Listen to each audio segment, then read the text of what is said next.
Hoje vamos falar sobre a formação da população brasileira. E aí a gente vai falar primeiro em relação à matriz populacional. Matriz significa origem. Então, quais são os grupos que deram origem ao brasileiro? Então, a gente tem, em primeiro lugar, os indígenas.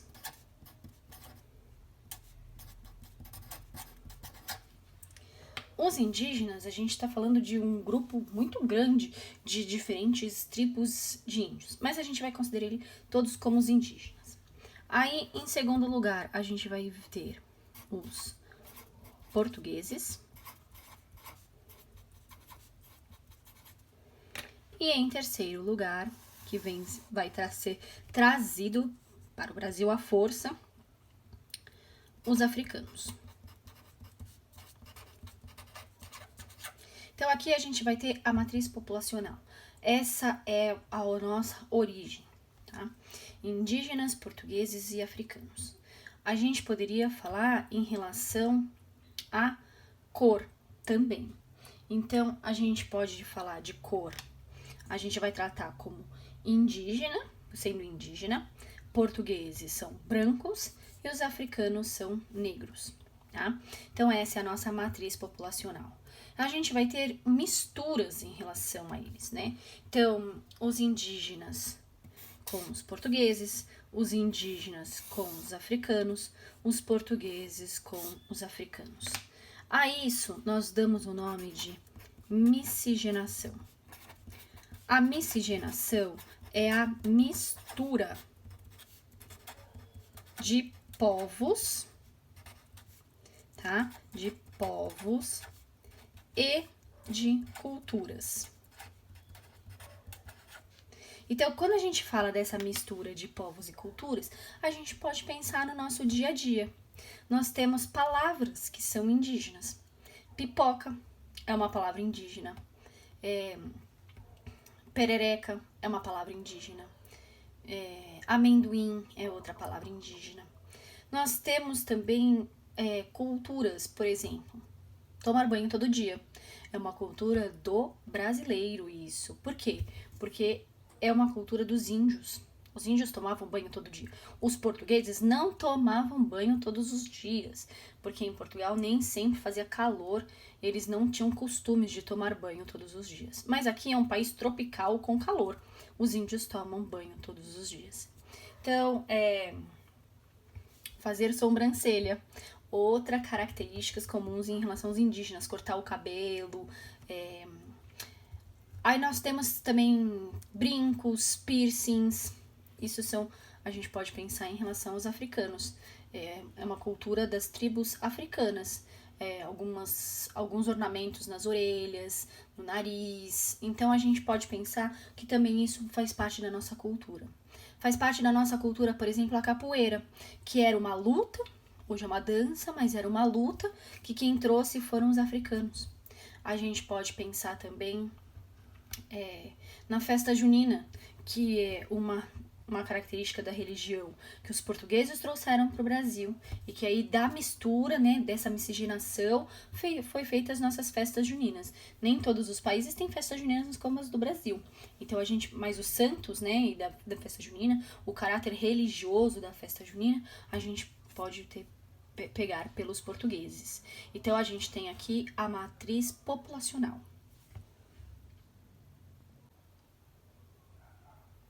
Continuando. Então, nós estamos falando da formação do povo brasileiro. Então, a gente falou da matriz populacional, né? Como é que é formado, né, a origem. E agora a gente vai falar sobre o censo. O censo é uma contagem, também tem projeções da população e de outras características da população, inclusive, por exemplo, a pesquisa de domicílios vai contar os bens que uma família tem para poder inferir algumas projeções em relação a infraestrutura, de internet, por exemplo, mas principalmente de qualidade de vida. Então, às vezes eles perguntam quantos televisores tem na sua casa, quantos computadores, quantos celulares, quantas geladeiras, para que a gente possa fazer algumas características do perfil da população brasileira. O IBGE é o Instituto Brasileiro de Geografia e Estatística, ele vai começar a tabular a nossa população lá em 1940, então ele é um instituto super antigo, com muita história e com bastante seriedade. Então é um instituto que a gente pode, todas as publicações e todos os números que são mostrados por eles, a gente pode acreditar que tem uma seriedade de trabalho por aí, tá? Para que serve o censo? Então, para que a gente conta a população? A gente conta a população, tanto do município, do estado, do Brasil, para que a gente possa organizar políticas públicas. Por exemplo, leitos de hospitais. Quantos leitos de hospitais eu preciso ter na minha cidade se eu tenho uma cidade de 45 mil habitantes, de 1 milhão de habitantes, de 10 milhões de habitantes?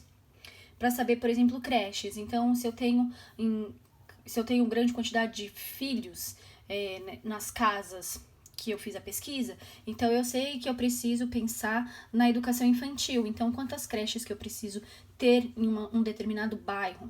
Será que talvez, se a gente pensar em Cosmópolis, será que talvez não seja pouca a quantidade de creches? Sim, tá faltando creches em muitos bairros, tem muitos bairros que estão crescendo, tem bairros que estão deixando de ter crianças como centro. Então, a gente precisaria ter mais bairros, mais creches em bairros mais afastados do que creches no centro da cidade, por exemplo. Saneamento básico, então, água tratada, coleta e tratamento de esgoto, né? Aonde que são as áreas que a gente tem maior quantidade de doenças, que talvez eu precise fazer investimentos em relação à água tratada ou à coleta e tratamento de esgoto para que eu diminua a quantidade de doentes de uma área. Então, tudo isso a gente consegue pensar pelo censo, que vai ser essa pesquisa feita pelo IBGE, tá? E a gente consegue pensar em projeções também. Então, a gente viu pela pirâmide etária que no futuro a gente vai ter menor quantidade de crianças. Então, significa que no futuro a gente vai ter uma estagnação do crescimento da população. Então, eu posso pensar o que eu vou precisar fazer em relação às políticas públicas no futuro. Talvez eu vou precisar investir mais políticas públicas para idosos do que para crianças no futuro.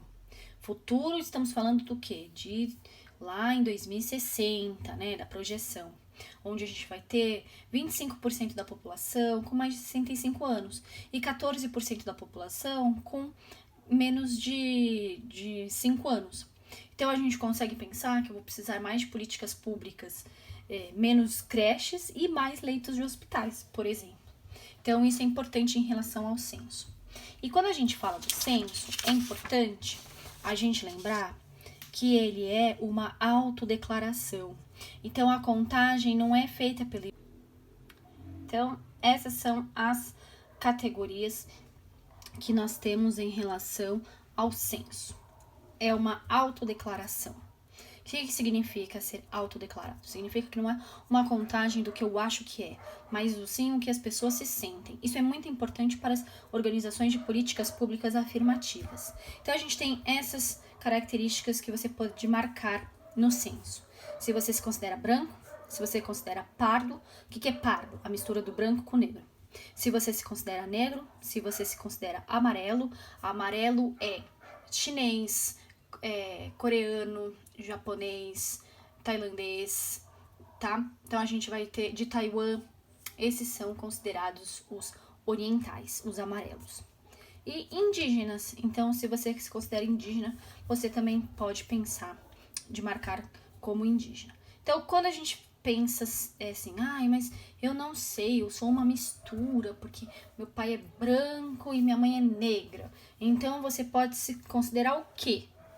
O que você acha que você tem que se considerar. Se você acha que você é branco, você marca branco. Se você acha que você é negro, você marca negro. Se você acha que é uma mistura dos dois, você marca pardo. Então, é uma autodeclaração. Isso é importante no censo. Não é o que eu acho que você é o que você se sente. A gente tem visto nos últimos anos aumentar a quantidade de indígenas, mas não porque eles se sentem, porque eles têm nascido mais índios. Não, porque existem ações afirmativas de se considerar índio e ter orgulho de ser índio. Então, as pessoas têm marcado mais indígena. Isso acontece também com o negro. A gente tem visto diminuir a quantidade de pardos, porque tem índios que se consideram pardos, então a gente tem pardos para indígena, mas porque o movimento negro, como orgulho do negro, tem feito ações afirmativas de ter orgulho da cor da pele, orgulho do cabelo crespo, orgulho de quem, né, da sua origem. Então, o negro tem aumentado também. E não porque nasce mais negros, mas porque as pessoas se consideram mais negras. E isso é importante como sua cultura de origem. Eu quero ter mais laços com a minha origem. Qual é a sua origem? Então, se a gente pensar na matriz populacional, na verdade, nós brasileiros, saiu um estudo e a nossa média de porcentagem do nosso DNA, ou seja, da nossa genética, é que 33% é indígena, 33% é dos brancos europeus e 33% é dos africanos. Essa é a média. A gente tem algumas regiões que vai ter maior quantidade de DNA, né, da nossa genética por parte dos indígenas, como a região norte. A gente vai ter algumas regiões brasileiras em que o branco é maior, como no sul, por conta dos imigrantes europeus que vieram em grande quantidade para o sul. E a gente vai ter em algumas regiões os africanos, também o DNA africano também com maior porcentagem, como é o caso do Nordeste, porque muitos africanos foram para o Nordeste na época da escravidão. Então a gente pode pensar no nosso censo dessa maneira, né? O que eu me sinto? Eu me sinto uma miscigenação? Eu me sinto mais pela minha cor da pele? Eu me sinto mais pela minha origem? Ou porque eu quero me sentir dessa maneira? Então isso é uma autodeclaração e tá tudo bem. E aí, dentro da geografia, a gente tem que pensar no que a gente precisa, né, analisar e de que maneira que a gente vai analisar isso. Então, aqui está um mapa com distribuição populacional por cor. Quanto maior o círculo, maior a quantidade de habitantes. Então, a gente pode perceber aqui São Paulo, que nem cabe no mapa da quantidade de habitantes, né? E a gente vai ter aqui isso em 2013, tá? Nós estamos em 2020. A gente vai ter as cores. Então, o amarelinho é branca, o marrom é preto, o laranja é pardo, o verde é amarelo e o indígena é vermelho. A gente pode perceber que bem pequenininho, né? Deixa eu aproximar.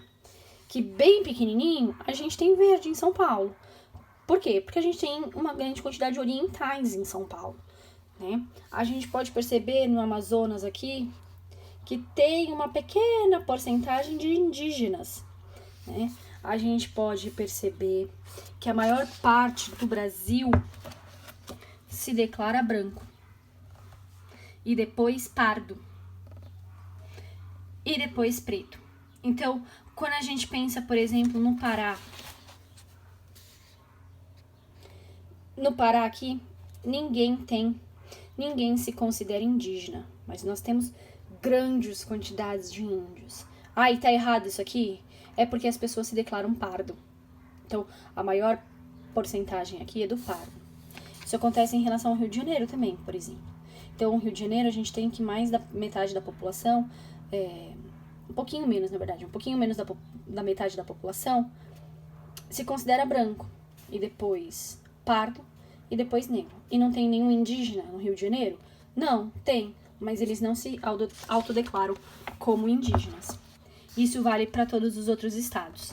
Então, a gente pode perceber que em alguns estados, a maior porcentagem de brancos, Rio Grande do Sul, Santa Catarina e Paraná. Por quê? Porque são estados que receberam uma grande onda de imigração europeia. A gente pode perceber que nos estados do Nordeste, o branco não é a maior parte, é pardo. Por quê? Porque lá a gente teve uma grande quantidade de africanos que vieram para o Brasil. E aí a gente tem uma miscigenação maior, então eles se consideram mais pardos.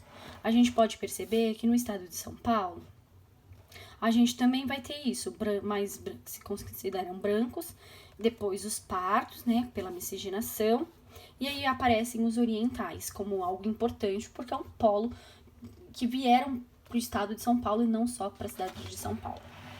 Aí agora a gente vai ver um pouco alguns outros gráficos. Então, população indígena, distribuição da população indígena em relação o azul é nas terras indígenas e o amarelo é fora das terras indígenas. E no Brasil, a gente pode perceber que os índios estão morando mais nas terras indígenas do que nas cidades, por exemplo. E que no norte, isso é importante, tem mais índios morando em terras indígenas do que fora das terras indígenas nas cidades. Mas que não é assim, ó, no sudeste, a gente tem o contrário, os índios estão mais morando nas cidades do que nas terras indígenas. No Nordeste também, a gente tem mais índios morando nas cidades do que nas terras indígenas. E no Centro-Oeste, tem mais índios nas terras indígenas do que nas cidades. Então, o Norte e o Centro-Oeste são regiões que têm grande quantidade de terras indígenas, diferente do Sudeste, que tem menos quantidade de terras indígenas. Então, os índios vão estar mais nas cidades, tá? Então, quando a gente fala de gráficos, é importante da gente perceber isso. No norte, eu preciso mais de políticas públicas das terras indígenas. Então, eu preciso levar médicos para as aldeias, eu preciso levar escolas para as aldeias, né? Então, a gente pode pensar dessa maneira. Tá? E aqui a gente vai ter um outro mapa que mostra a vinda dos escravos africanos, né, para o Brasil. E quando a gente fala de escravos africanos, a gente tem que tomar um pouco de cuidado, porque eles vieram de várias regiões. Eles não falavam todos a mesma língua. Eles não tinham todos a mesma cultura.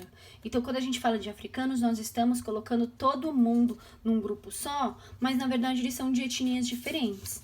Isso acontece também com os índios brasileiros. Então, quando a gente... Por que eu falo índios brasileiros? Porque tem índios em outros lugares. Então, quando a gente pensa nos índios brasileiros, nós também... nem todos eles falavam a mesma língua. Nem todos eles tinham a mesma religião. Nem todos eles tinham a mesma cultura. Então, quando a gente fala de povos indígenas e povos africanos, a gente tem que tomar cuidado. Porque no Brasil, a população indígena é de 305 etnias diferentes. O que é uma etnia? É um grupo humano que tem a mesma língua, a mesma cultura e as mesmas características de formação. Então, no Brasil, são 305 etnias diferentes, tá? No caso dos escravos que vieram, né, para o Brasil, a gente tem essas 3 áreas principais, tá? Também com línguas diferentes, com culturas diferentes, com religiões diferentes. Vieram quase 10 milhões de africanos como escravos para o Brasil, tá? E chegaram, isso que vieram, né? E a gente tem muitos etnias de escravos diferentes e que a gente pensa assim, mas eles vão deixar de ter sua cultura? Não. O candomblé tá aí para mostrar isso, a Umbanda tá aí para mostrar isso, que a cultura deles permanece viva até hoje. Tá? Na alimentação, a gente tem o acarajé, a gente tem a feijoada, a gente vai ter o pé de moleque. Então, a gente pode também ter outras características de formas de como a cultura permanece hoje para nós, né? Então, é isso, em relação à formação.